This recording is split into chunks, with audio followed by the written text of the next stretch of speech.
Good evening. I'm Teresa Skubik, and this is Forum Daily for Monday, March 17th. We begin tonight with Prime Minister Mark Carney's first official trip since being sworn in on Friday. This morning, Mr. Carney arrived in Paris to meet with French President Emmanuel Macron. Speaking to the media before heading to their meeting, Mr. Carney referred to Canada as being the most European of non-European countries. With you, Mr. President, I want to ensure that France and the whole of Europe works enthusiastically with Canada, the most European of non-European countries, determined like you to maintain the most positive possible relations with the United States. Canada is a reliable, trustworthy, and strong partner of France, which shares our values and lives them through action during this age of economic and geopolitical crises. He's there looking for support from one of Canada's oldest allies as U.S. President Donald Trump continues to attack Canada's sovereignty and economy. And Canada's ambassador to the U.S., Kirsten Hillman, says that Prime Minister Mark Carney is looking to forge a good and solid relationship with President Donald Trump. Speaking with Fox News, she says the Canadian side has reached out to the U.S. to try and connect Mr. Carney and Mr. Trump. I think Prime Minister Carney will be looking to speak with the president as soon as possible and looking to forge a good and solid relationship. Have they reached out from either side yet? We've reached out, yeah, and we're looking forward to having them connect. Okay. Ms. Hillman sidestepped a question if there is anything Canada can do to avoid the reciprocal tariffs Trump is set to impose on other countries. Mr. Trump has repeatedly stated his goal with the tariffs are to soften up Canada for annexation. An agreement to purchase fighter jets from the U.S. government and Lockheed Martin is under review on orders from Prime Minister Mark Carney. Canada's plan to purchase a fleet of F-35 fighter jets is being looked at as the intention of ensuring the deal still gives Canada the best possible purchase. Canada is buying 88 planes, each at a cost of about $85 million U.S. The new fleet is set to replace the aging CF-18s that Canada is currently equipped with. Manitoba RCMP say that a second set of remains found in a Winnipeg area landfill have been identified as Mercedes Myron, who died at the hands of a serial killer in 2022. The news comes after one set of remains found during a search of the Prairie Green landfill was confirmed earlier this month to belong to another victim, Morgan Harris. The government says that Miss Myron's family has been notified. A search of the landfill began in December for Miss Harris and Miss Myron, and the government announced in late February that possible remains had been discovered. Jeremy Skibicki was convicted last year of first-degree murder in the killing of Miss Harris, Miss Myron, and two other Indigenous women. Both the United States and Iran-backed Houthi rebels are vowing escalation after the U.S. launched airstrikes to deter the rebels from attacking military and commercial sea vessels near Yemen. The Houthi-run health ministry said that the strikes killed at least 53 people and wounded almost 100 in the capital of Sana'a and other provinces. National Security Advisor Mike Waltz told ABC on Sunday that the strikes, quote, actually targeted multiple Houthi leaders and took them out. This was an overwhelming response that actually targeted multiple Houthi leaders and took them out. And the difference here is, one, going after the Houthi leadership, and two, holding Iran responsible. It is Iran that has repeatedly funded, resourced, trained, and helped the Houthis target not only U.S. warships, but global commerce, and has helped the Houthis shut down two of the world's most strategic sea lanes. We have, Martha, 70% of global shipping is now diverting around southern Africa, adding to the cost of goods, disrupting global economies, adding to or shutting off supplies to the United States. President Trump has found it unacceptable. What we inherited was a terrible situation, and this is one of what will be a sustained effort to right that wrong and to reopen global commerce. Hamas says it will only release an American Israeli and the bodies of 4 other hostages if Israel implements their ceasefire agreement.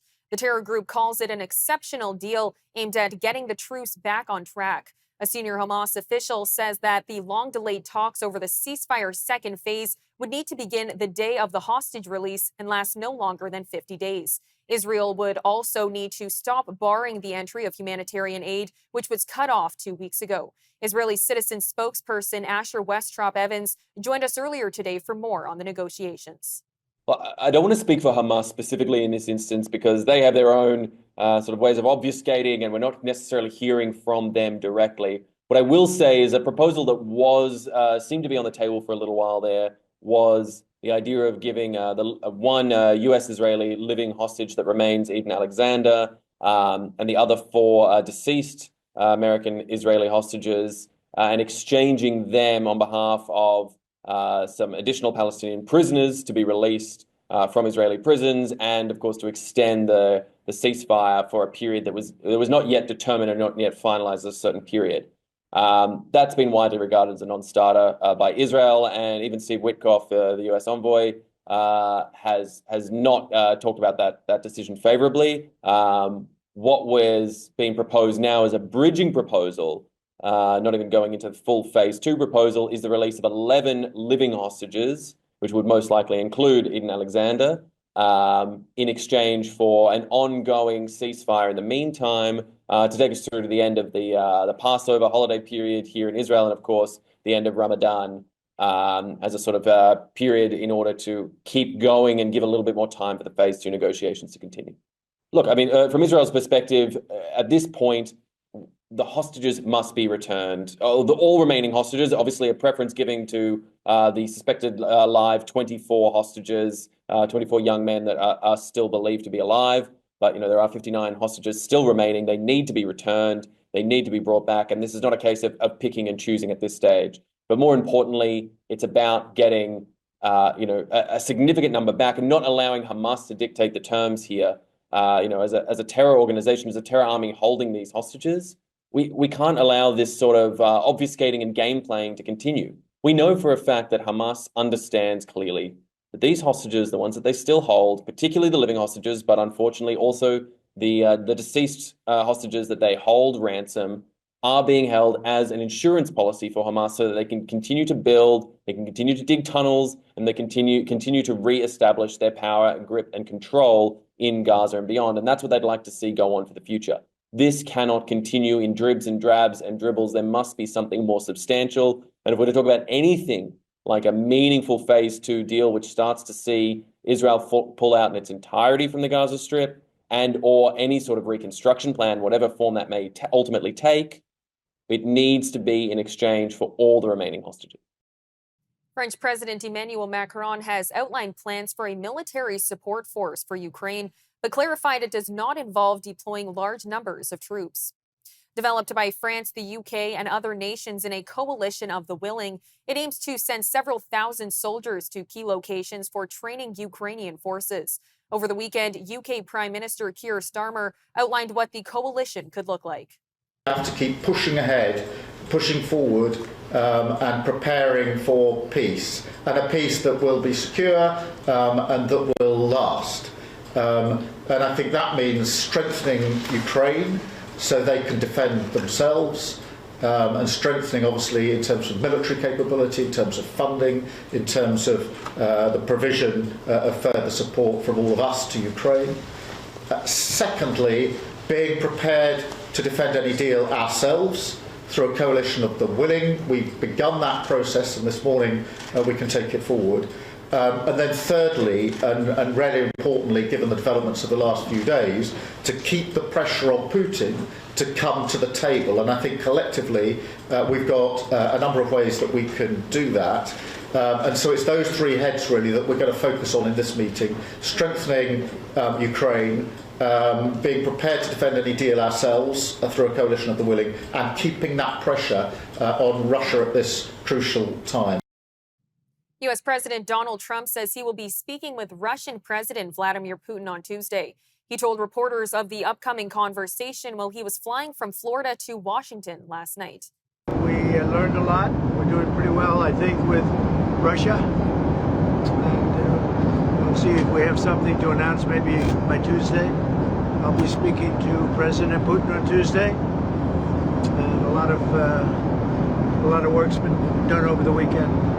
We want to see if we can bring that war to an end Maybe we can, maybe we can't, but I think we have a very good chance. I think we'll, be talking about land.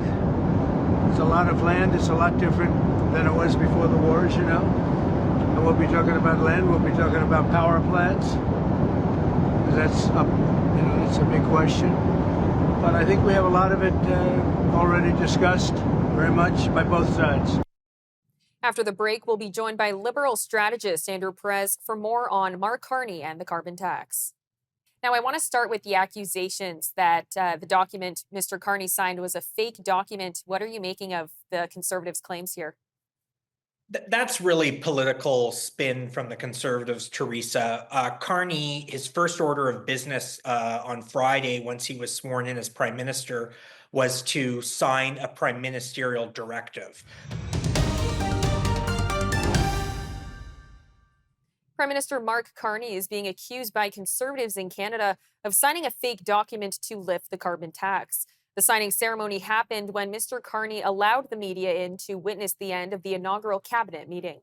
We will be eliminating the Canada fuel charge, the consumer fuel charge, immediately, and we will be ensuring that those Canadians who have received rebates will continue to receive a rebate in the next quarter. The next payment is before the end of April.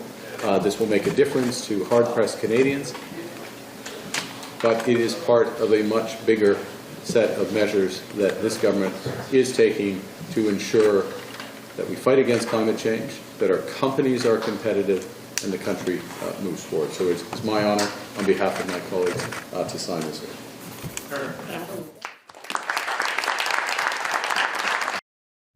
However, former Prime Minister Stephen Harper's chief of staff posted on X that the document has no legal effect. An X post by Conservative MP Michelle Rempel-Garner says that the carbon tax still exists, while accusing Carney of trying to copy U.S. President Donald Trump in his daily executive signings. Conservative ethics critic Michael Barrett spoke to the press on Sunday about Carney's first move as Prime Minister.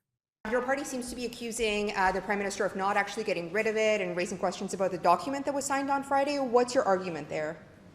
So Mark Carney isn't able to unilaterally repeal legislation.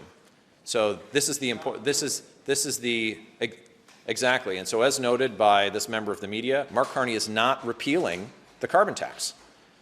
And he's not able to do that because it's required that Parliament passes that law. Now, if there was a commitment from the Carney-Trudeau Liberals to do this, they would have done it in Parliament. But the fact is that 100% of Mark Carney's cabinet ministers have voted more than a dozen times for the carbon tax. These are the same Liberals who promised in the 2019 election that the carbon tax would not go up. They lied. They then promised after they raised it, it would not go up. They lied again. Now here we are on the eve of an election when Mark Carney needs Canadians' votes. And he's saying that he has zeroed the price that they've put on the carbon tax. But when Mark Carney doesn't need Canadians' votes, but he does need their money, he is absolutely going to put the carbon tax in place. And you don't need to take my word for it. Listen to what Mark Carney has said when he said that he will use what he described as a shadow carbon price. And this morning in a social media video, Conservative leader Pierre Poilievre says that he will repeal the entire carbon price law if elected, including on businesses and the industrial charge. Today I am announcing that a common-sense Conservative government will repeal the entire carbon tax law, including the tax on Canadian businesses and industries. I will axe the tax for everyone, for real, for good. We will take the carbon tax off your gas, heat, food, and everything else. But we will also axe the tax on Canadian steel, aluminum, natural gas, food production, concrete, and all other industries. Instead, Conservatives will use technology, not taxes, to protect our environment. While Liberals tax businesses for using energy, Conservatives will cut taxes and boost incentives for those who bring down emissions. Carrot, not stick. By expanding eligibility of the clean technology and clean manufacturing investment tax credits, we will reward heavy industries who make products with lower emissions than the world average. We're now going to bring in Liberal strategist Andrew Perez for more on the debate. Andrew, thanks for joining us today. Great to be here. Now, I want to start with the accusations that the document Mr. Carney signed was a fake document. What are you making of the Conservatives' claims here?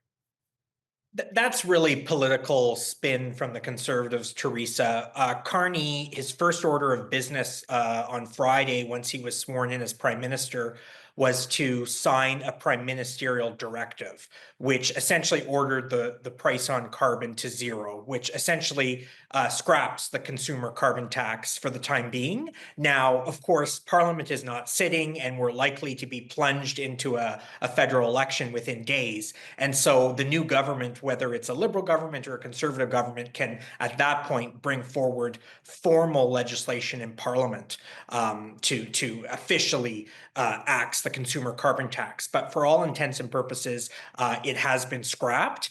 And I simply don't think it's credible, and I don't think Canadians would see it to be credible that after carrying out this major commitment that Mr. Carney would reverse himself at a later point in time following an election campaign. I don't think that would be politically palatable. But how can Carney justify his ending of the consumer carbon tax with his long-established support of the carbon taxes? It's true that Carney is certainly someone that has advocated for carbon pricing over the years. He's written books on the topic. He's held positions at the UN.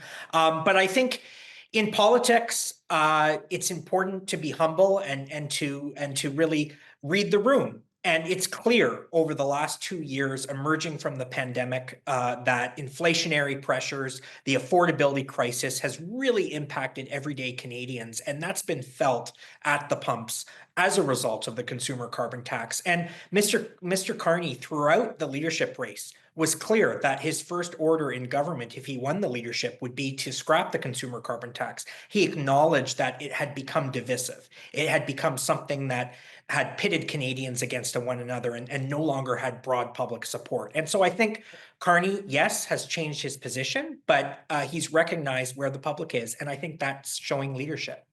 Well, a lot of people right now are pointing out that the consumer carbon tax is dead, but in a large part to Mr. Poilievre's constant push to highlight the issue. Should the Conservatives be the ones taking a victory lap here? Certainly the Conservatives spearheaded a very strong campaign against the consumer carbon tax for more than 2 years. And at the end of the day, I think they obviously did have some success. I also want to give the Liberals and Carney credit. It's not just because the Conservatives have been railing against the carbon tax for 2 years that the Liberals took action. Public opinion polling has been clear on this issue. The affordability crisis has worsened as young people have felt it through housing and the rising cost of groceries, a number of other household products becoming so unaffordable. And so I think, yes, the Conservatives perhaps helped us get to this point, but I also think the Liberals have been clearly following public opinion and acknowledged where the public was at on this issue. Now, the Conservatives have also pledged to remove the industrial carbon tax, and at least for now, Prime Minister Carney has said he'll keep it. Is that going to create a major debate in the next election? Yeah, I think it could, Teresa. I mean, the industrial price on carbon is a critical part of fighting climate change across Canada and internationally.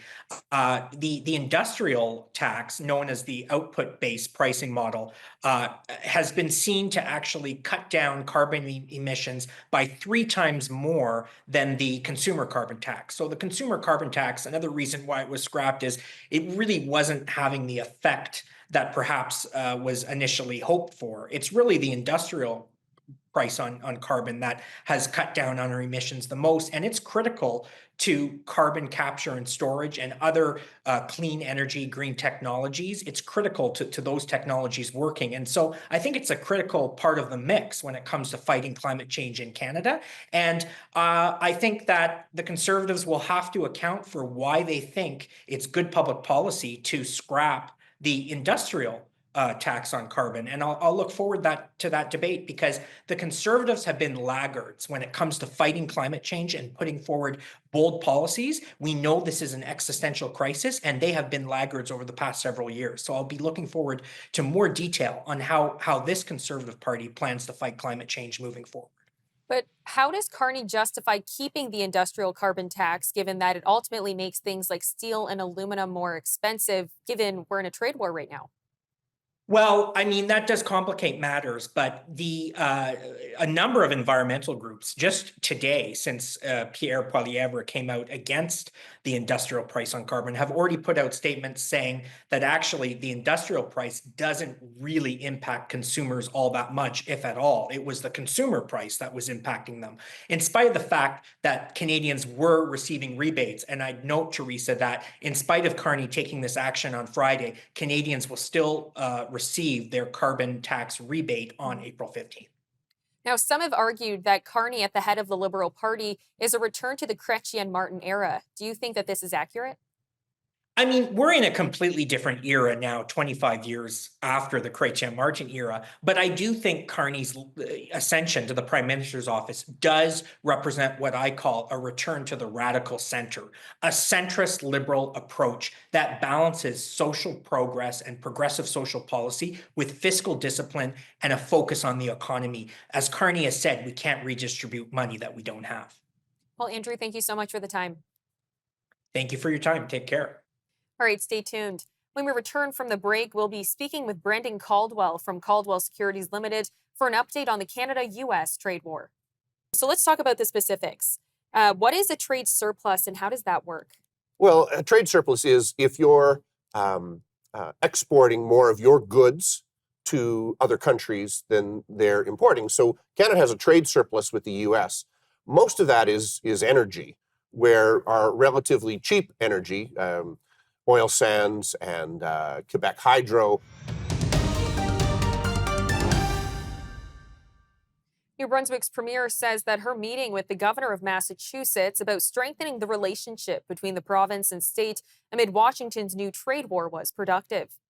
Susan Holt released a statement yesterday thanking Governor Maura Haley for the meeting.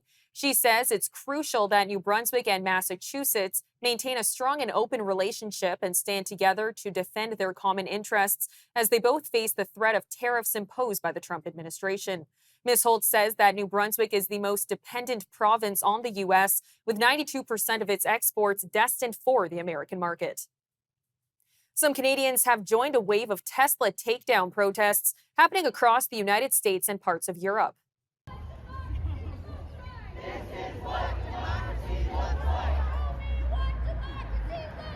This is what democracy looks like. This is what democracy looks like. Slow down.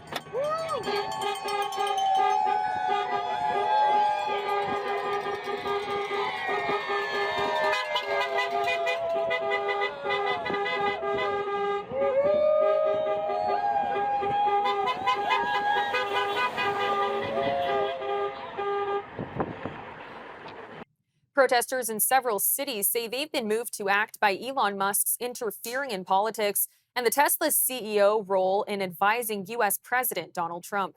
24 Metro Vancouver residents gathered outside a Tesla dealership in Surrey yesterday, holding signs reading "Elbows up" and "Elon be gone." A dual Canadian-American citizen says following U.S. politics since November has felt like watching her childhood home burn down.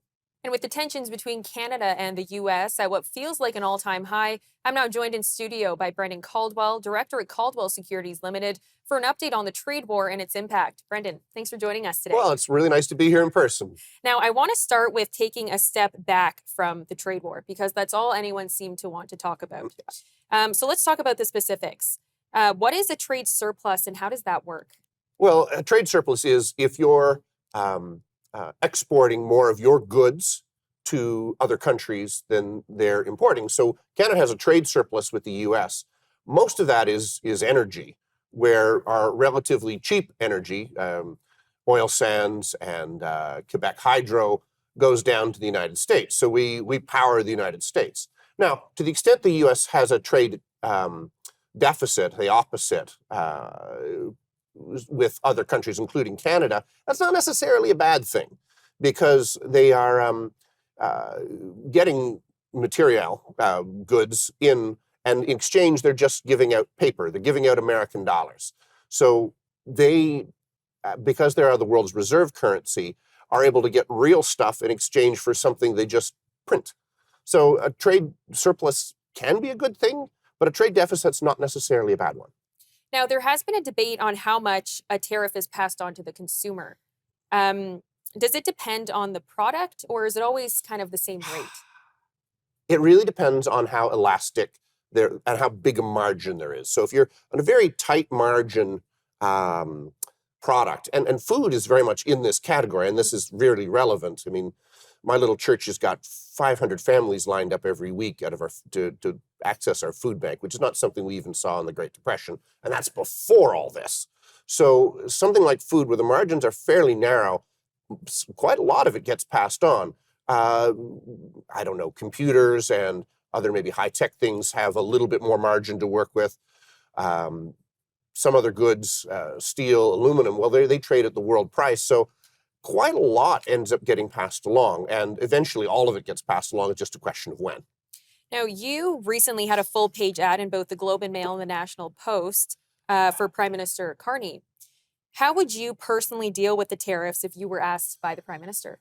Well, first off, I think the ad was mostly about the approach that we're taking right now, which is a tit for tat kind of thing, which I think what the President of the United States is anticipating, that he's going to put tariffs on and we're going to attack with tariffs and it's going to escalate. Mm-hmm. We've seen this act before, and it doesn't end well for anybody. There is no winners in a trade war. I think the president doesn't have a great deal of, well, let me find a nicer way to phrase it. The president has a lot of issues on his desk, and he will gravitate to the one that gets him the most media attention. And if picking a fight with Canada is that, then great for the moment. But he's got other things, bigger things to worry about: the Israel war, the Ukraine war. I think Mexico has had a little bit more success by taking a more patient approach, a more reasoned approach. If you're going to just go elbows up, which when it comes to raising awareness of the fact that we've done a perfectly good trade deal with Mr. Trump in his first presidency. I think he described it as the best trade deal in the history of the world, possibly ever, or words to that effect. I do think that we do not need to. The problem is right now, Canada's in the middle of 2 election cycles. We just had the Ontario elections, and now we're apparently about to go into a federal election. So politicians want to be seen as doing something. I don't think that necessarily doing the very same thing that Trump expects is the right way to do it. I think raising an awareness that we are a free trading nation and creating both within Canada a much more free trade welcoming zone, because there's a lot of interprovincial trade barriers, and then doubling down on trade globally. I think that's a better approach than just picking a fight with America. Sticking to what we believe in, which is free trade, which is dragged hundreds of millions of people out of poverty over the last number of years. So that's where I'd go. Now, you did just touch on the federal election, and I want to ask, do you think that an election happening right now is a good idea to counter these tariffs or to work best with the trade war that's happening? I do think an election right now is the best thing for our country. Answering the question more broadly than you asked it. Right. I think we've been now quite some months without Parliament being in session. I do believe in democracy. I don't believe in the Prime Minister being able to do whatever he wishes. I do think the Prime Minister should be answerable to Parliament. And we have not had a Prime Minister answerable to Parliament for quite some months now. And even still, because our current Prime Minister is not elected, he is not answerable to Parliament. So yes, I do think there should be election quite presently. I think that will happen, but I wouldn't be surprised if they take some other course because of this emergency that they need to postpone an election. We've had elections during world wars, real wars. I do think we should have an election and have a government that is actually answerable to the people now. Now, I want to talk about Trump's annexation remarks. So a lot of people are claiming that this trade war is happening because he's trying to expose Canada and make them a bit weaker, so that when he chooses to make annexation happen, it seems a little more open to, more Canadians are open to that being a possibility. Do you see Canada becoming a 51st state if Trump continues to push these tariffs in this trade war? Well, I tell my American friends that they'll have no problem being the 11th province. We'll even teach them how to spell the word honor. So no, we're not going to be the math doesn't work. They don't want to pick up 40 million Democrats, which is more or less what we would be. So I don't think they're going to annex Canada, though I do think things like threatening to cut off the power to the United States is probably the surest way I can think of to get U.S. Marines at the Darlington nuclear plant to secure America's energy supply. So no, I don't think it's going to happen. I don't think that's a realistic outcome. I do think, though, that Mr. Trump does like to push on people's weaknesses. But if you think about how he does that, he also seems to be able to, I don't know that he necessarily means all that he says. I mean, Marco Rubio is one of his allies at this point. While they were campaigning against each other, he was Little Rubio or Little Marco. He's just, he has this way of belittling people. And if your go-to is to overreact to that, which is what he's counting on, then he'll just double down on it. It's no different than the schoolyard bully. If he sees that it bugs you, he's going to go after you even harder.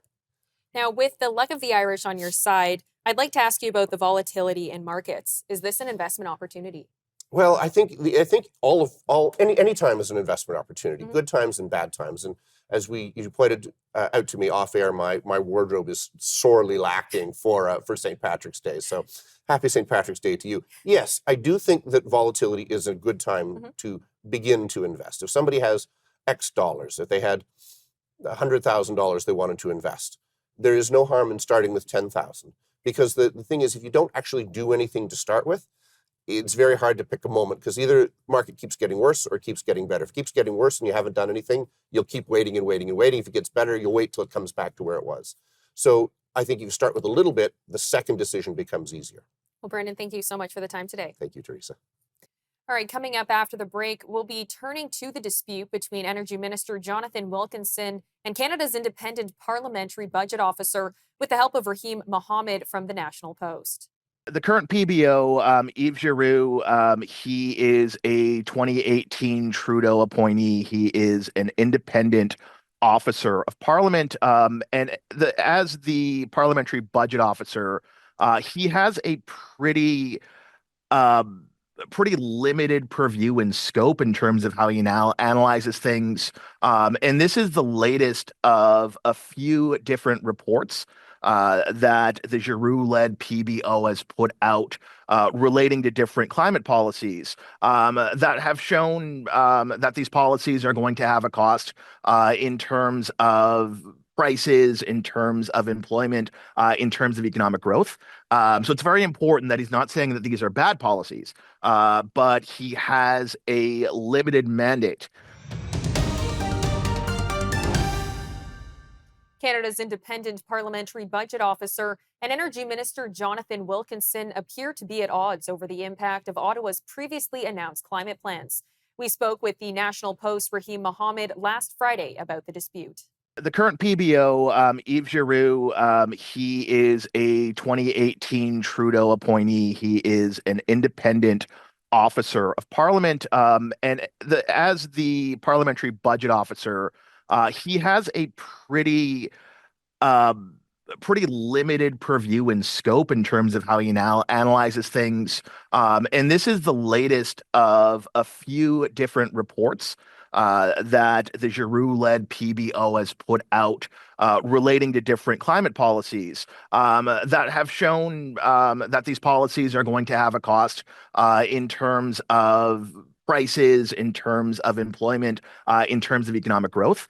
So it's very important that he's not saying that these are bad policies, but he has a limited mandate to look at baseline financial and economic consequences of these sorts of policies. So he'll say, right in his reports, looking at impacts of climate change, which are going to diffuse not just to Canada, but beyond our borders. If Canada reduces its climate footprint from things like an emissions cap or things like a consumer price on carbon, that's beyond the purview of a PBO report. So this latest one was a report on a controversial oil and gas emissions cap, which has been put forward in the past few years by the Trudeau government, a particularly strong initiative of I'd say, continuing Environment Minister Stephen Guilbeault, who, as you may have heard, is expected to be shuffled out of his position today. So basically, what the report that was released earlier this week said is that even with the emission cap um, uh, implemented, you're going to see a growth in the production of oil and gas in Canada by about 11%. Between now and 2032, which is the end of the first probationary period or the first compliance period of the incoming emissions cap. But even so, this is 5% lower than it would be in an alternative scenario where there's no emissions cap.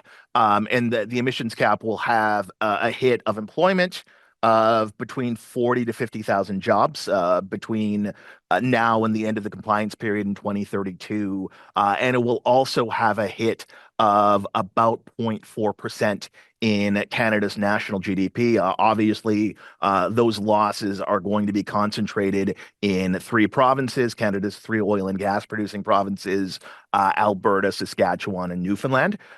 So the issue, as I understand it, and disclaimer, my training's not in quantitative economics. I can't speak too much to the modeling choices the PBO made. I'll just leave it at he's a very credentialed individual with strong qualifications in economics. As far as I can tell, the point of disagreement between the Ministry of Energy and Duclos is in Giroux is in how he modeled potential reductions that could be coming to the fore through the scaling up of carbon capture and storage technologies and other carbon abatement technologies. So these technologies are in a kind of embryonic stage. There's optimism for how they may shape up in the next 5-10 years. You have a number of really well-financed and influential backers. The Pathways Alliance, which is a consortium of major oil sands producers, is a huge backer of carbon capture and storage projects and these sorts of initiatives. So the number the PBO chose in sort of estimating how much carbon is going to be abated or how many greenhouse gases are going to be abated through the application of these technologies. It's about 10 megatons lower than what the government of Canada is estimating.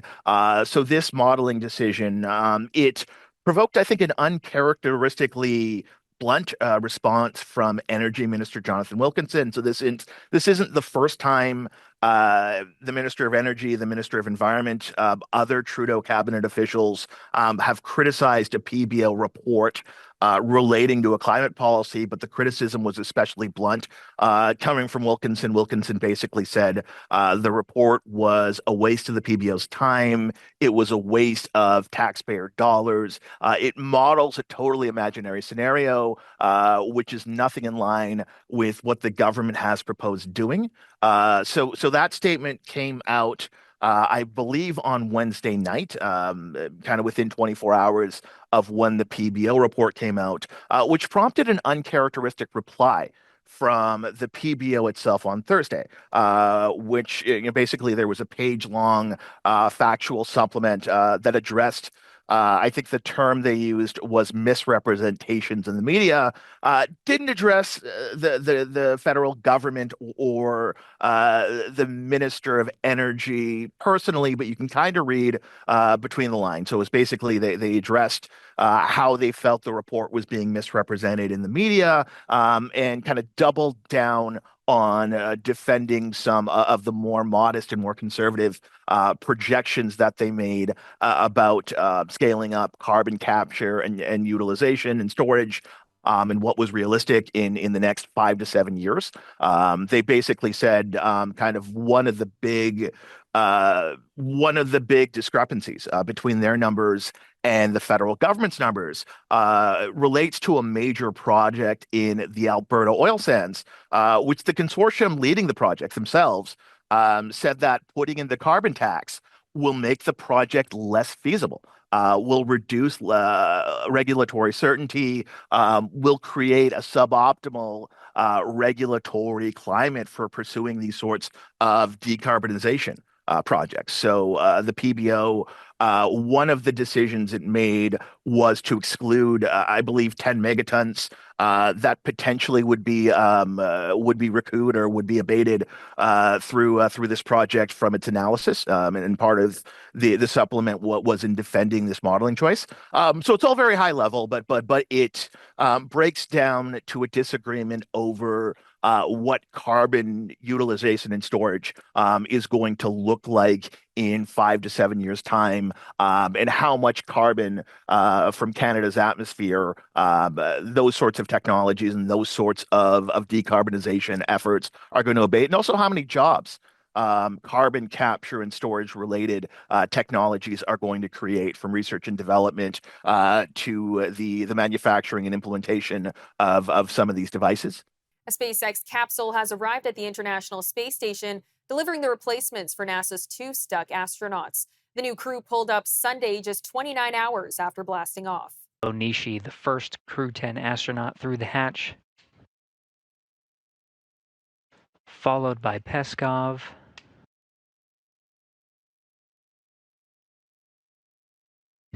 Nicole Ayers, the first of the Fly's newest class of astronauts to enter, and last, commander of Crew 10, Anne McLean. 4 newcomers will spend the next few days learning the station's ins and outs from Butch Wilmore and Sonny Williams. Then the pair will end their unexpected 9-month stay that was only supposed to be a week from a flight last June. The Vatican has published the first photograph of Pope Francis in more than a month, showing that the pontiff was sitting in a wheelchair before the altar of his personal hospital chapel. Officials say that Francis participated in the Mass with other priests. He had been hospitalized since February 14th with a severe case of bronchitis, which developed into double pneumonia. Doctors say that the pontiff is no longer in critical, life-threatening condition, but they have continued to emphasize that his condition remained complex due to his age. Alexander Ovechkin is now within 8 goals of breaking Wayne Gretzky's NHL record of 894. Bounces back to the line, in the slot, and Ovechkin scores! Alexander Ovechkin! He's now 7 away from tying Wayne Gretzky.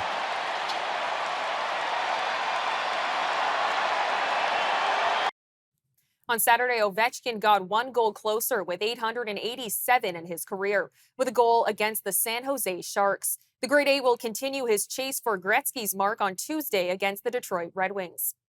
And Prime Minister Mark Carney joined a few thousand revelers in Montreal's wet downtown core for a St. Patrick's Day parade yesterday. Mr. Carney combined celebrations, marching in the 200th anniversary on his birthday. Canada, Canada, Canada.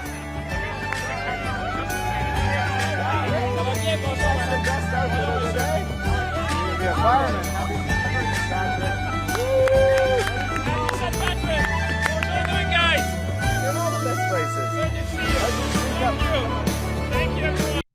And over in Chicago, the iconic river dyeing took place on Saturday, which has been a tradition for over 60 years.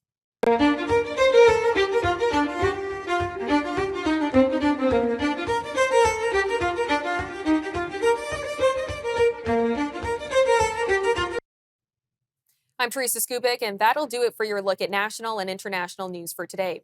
Have a happy St. Patrick's Day, and good night, Canada.